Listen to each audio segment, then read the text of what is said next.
Katerina Vitosi. Hello, Katerina. We're going to start off with reactions to the latest unrest in Egypt. Absolutely. We're going to kick off with the Egyptian independent daily Al Masri Al Yom. On their front page, a huge photograph, as you say, Claire, of those protests in Cairo, in Tahrir Square.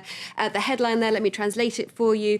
The masses chant, "Remove the decree or get out." That's their message to the President Mohamed Morsi after he introduced a decree which basically gave him complete autonomy with regards to decision-making in Egypt.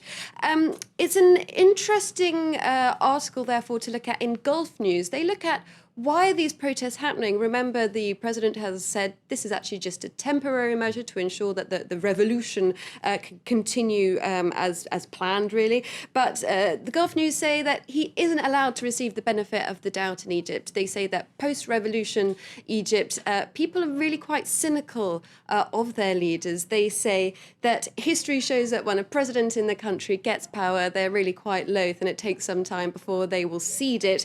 And also the timing of this decision by the president is quite interesting, according to the piece in Gulf News, because they say it seems slightly like the president may have been trying to just sweep this reform in the aftermath of all this sort of public approval of him brokering the ceasefire between Israel and Gaza.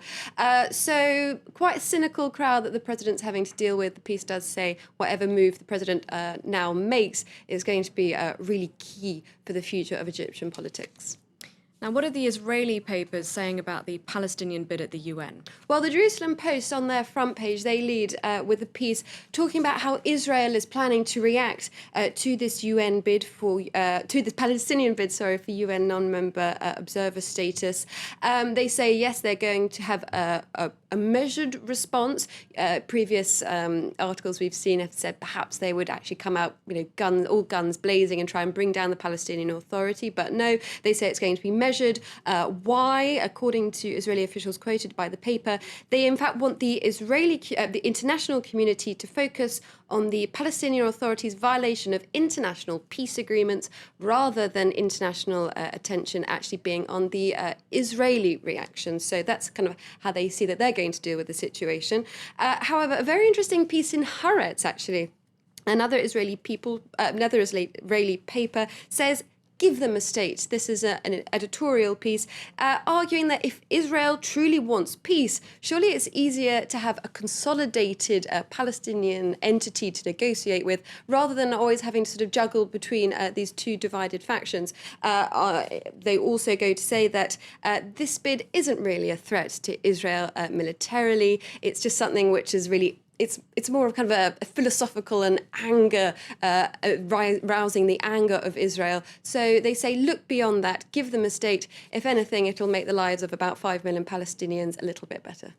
You've also been looking at reactions to comments made by France's Minister of Industrial Renewal about steel magnate Lakshmi Mittal. Yes, indeed. The Les Echos, this is the French daily, looks at the very angry reaction from India. This is Mittal's home country, about Arnaud Montebourg saying they don't want the billionaire steel magnate in France anymore. Comments on internet forums saying that France is racist and perhaps they're got a phobia about capitalism. And in fact, this is something that's been picked up on by the Wall Street Journal, who say that France, if it wants to encourage growth, has to respect big business and it has to respect market realities. They say that the French government's accused Lakshmi Mittal of having no respect. This is something that they too have to respect big business in turn. All right, thank you very much, Katerina, for taking us through the international press.